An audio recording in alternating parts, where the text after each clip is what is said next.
2 Airheads and a boxer. Can these 2 Airheads turn this boxer into this race bike? Episode 4, Removing the Wiring. All right, welcome everybody to episode 4 of 2 Airheads and a boxer. As you see, remember the last episode we took the front end off, so we did that. And then this episode, we're going to take out the wiring. Yes, you might be wondering, well, wait a minute, it's already out. Correct, this is gonna be a flashback episode. So we've already taken out the wiring. We did record it all for you though, so we're doing the intro kind of on the back end because we're worried if we run into some snags or something, we didn't want to bore everybody with lengthy videos of people unscrewing things and mistakes and stuff that we made. So this is an intro to episode 4, removing the wiring. Charles, why don't you kind of walk through what we did to get the wiring out, and then we'll go to the flashback and show you us doing all that kind of stuff. A lot of tugging, a lot of pulling, a lot of cutting of zip ties. It's not that kind of video. This is a family show. And basically, the wiring harness on BMW is relatively simple. Starts at the headlight. We already showed you all the rat's nest in the headlight. Goes back out from there. So these don't have an ECU, but if they did, it would be what's in the headlight. So everything else was just a pigtail. We just unplugged some stuff, unhooked all the brake, all of the sensors, the neutral switch sensor, the oil pressure sensor, rear brake sensor, the front brake sensor, all the ignition. We did have to cut a couple wires for the ignition, the Dyna ignition that was in it, the aftermarket Dyna ignition that the previous owner had put in it. They, instead of running plugs, they actually soldered and heat shrunk wires together, which is a good way to go for something like that, but we had to cut the wires. We did leave enough tail so that when we go to put it all back together, we'll have enough to put back in. But because the controls are part of, the wiring harness is in part of the controls, we didn't want to take the controls apart, so we also undid this is the brake cable. Actually, it's the under tank brake master cylinder. These are the individual throttle cables. Those are 2 carburetors, and then the clutch cable on the other side. We pulled all that out as part of the wiring harness and controls. Pretty simple job. You'll see. You know, we're going to speed through all the mundane stuff, but I'll talk about some of the things that we did on the way out. All right, great. And so this is the after product. Obviously, when it's done, the whole front end has been removed, and now all the wiring has been removed. So the next episode, I think we're going to get into the cylinders. But for now, enjoy episode 4 of 2 Airheads and a boxer. And if you like what you see on our channel, as always, click the subscribe button down in the corner, click the bell for notifications so you get notified whenever we drop new videos. Give us a like, give us a share, give us a comment. We're happy to answer any questions. If you want to make fun of us for the way that we do things, please feel free to do so. Everything helps out the channel. We'll be happy to answer any questions or comment back to you. So for now, enjoy episode 4, 2 Airheads and a boxer, removing the wiring harness. Questions, comments, snide remarks, all below. All right, one of the things we found on this bike was it has a aftermarket Dyna electronic ignition.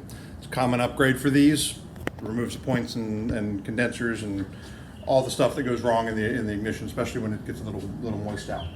And we are in Florida. It is a little humid. It was wired in, hardwired into it, so we did cut the wires. We left enough tail so we can put it all back together and rewire it in. But that's one of the things we removed. That was soldered to... Yeah, that was soldered into the factory, into the ignition wiring. Right. So we did clip those wires. Everything else we're going to do our best to unplug instead of clip. Okay. So, that being said, what we're going to do, since we've got the forks out of the way, this is most of our wiring harness up in here. We're going to remove the wiring harness from the bike instead of cutting through the wiring harness. So most of it's held in by these little zip ties. We're just going to clip these zip ties.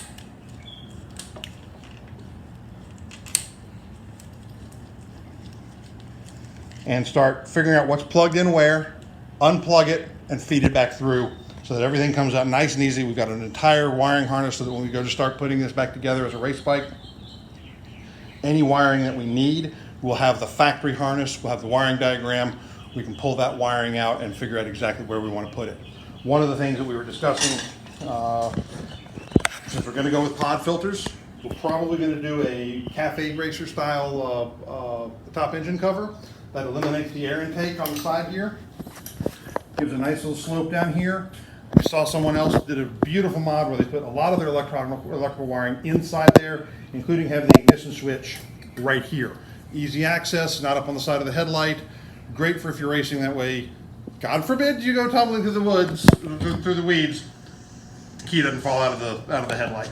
So, with that being said, we're going to start pulling out the wiring harness. We're going to talk about what we're unhooking as we go, making note of what wires go where, and we'll get it all sorted out. And by the time we're done, we'll have an entire wiring harness laid out on the floor in front of us. All right. We hope. Let's do it. Okay.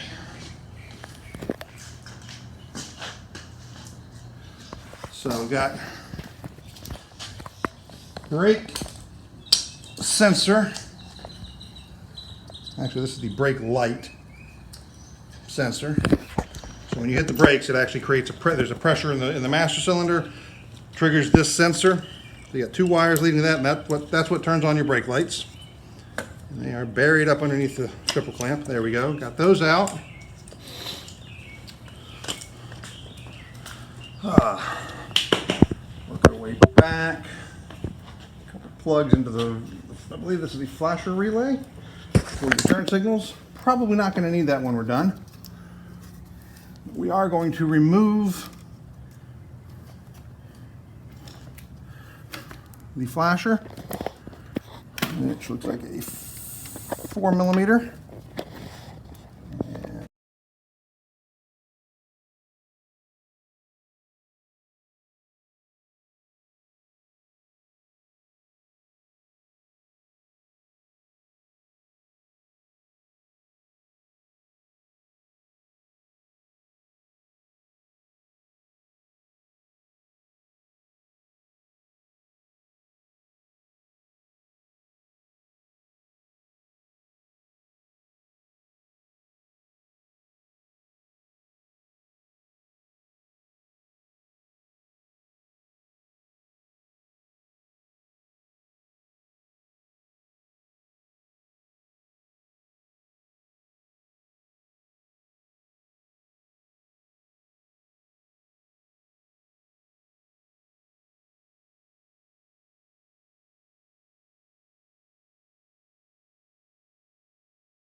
Looks like a horn relay, if I had to guess.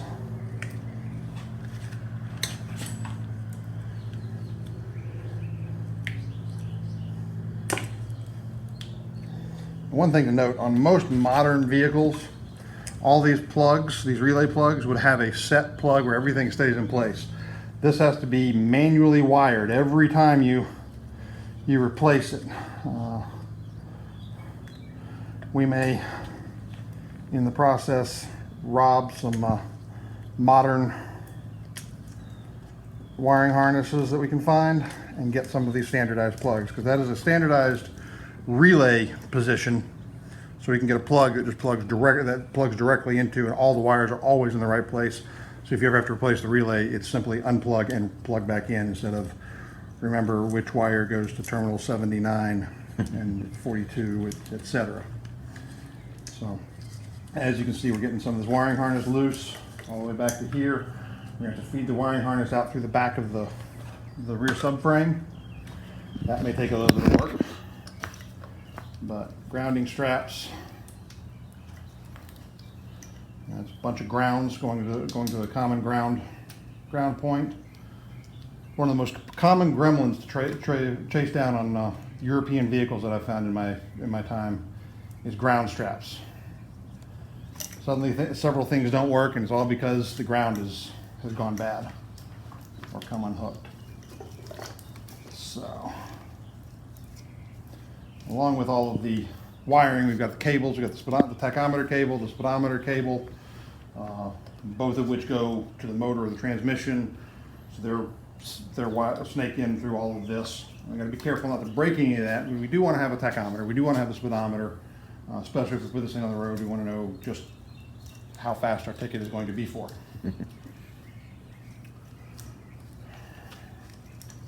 So, I believe everything on the harness up here is unhooked. So now we work to the back. We've got our oil pressure sensor, our neutral indicator are all right down in here. So let's get all that off. Our side stand indicator, I believe is what that is, over here on this side. Oh no, rear brake switch, excuse me. And this is old school. It is actually screwed in fittings. So,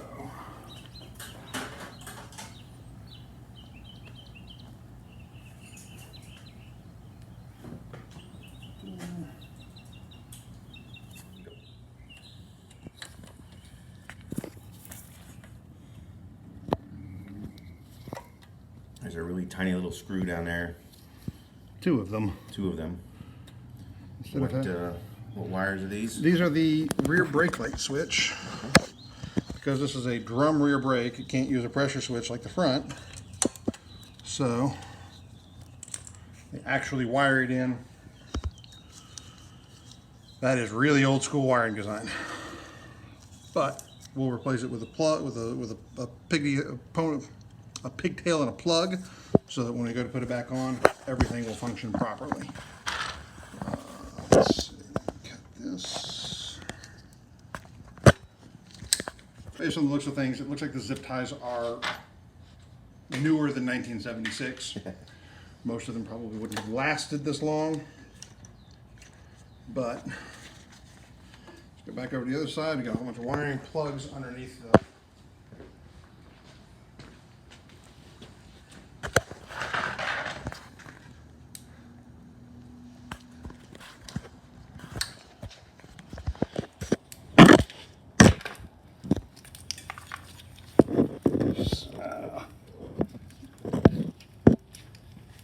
that looks like a oil pressure sensing unit and a neutral indicator right there. So we've got all that done.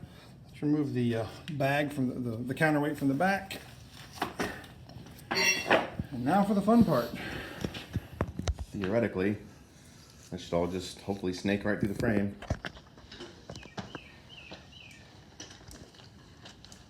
Well, it seems to be working. Now we will be building our own custom subframe. When we replace it, we're going to find a seat pan that we like. So once we get ready to remove the rear end, this whole subframe will be gone. We won't have to worry about snaking all this taillight wiring back through the frame. We'll have it zip tied up nice and tight, snug up underneath the With a new seat. seat. And I'm going to put the rubber grommet back on here just to keep all these wires together.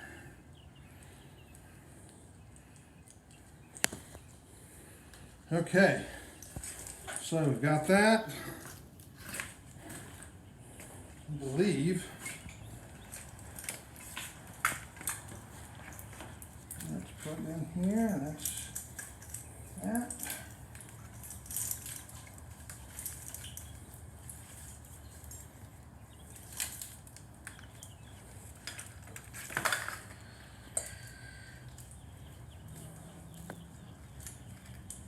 I'm sure through years of things being rerouted,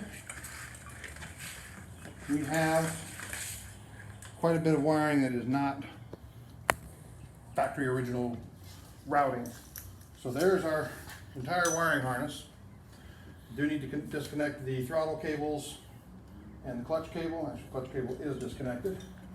We'll disconnect the throttle cables and then we'll be able to pull the entire wiring and control units out. So let's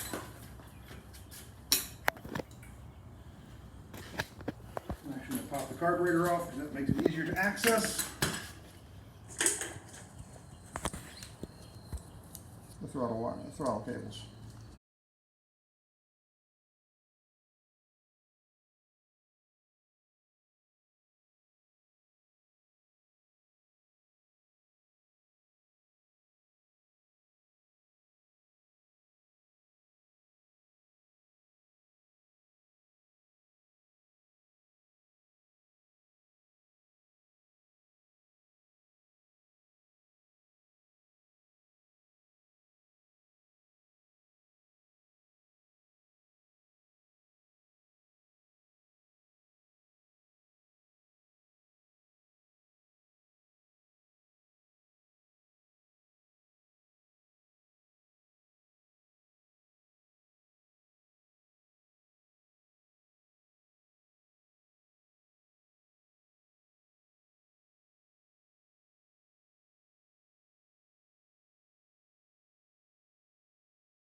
Okay, let me find that piece. There we go.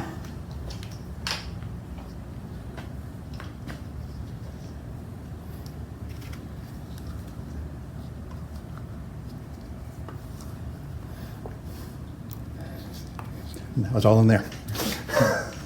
Perfect. Okay.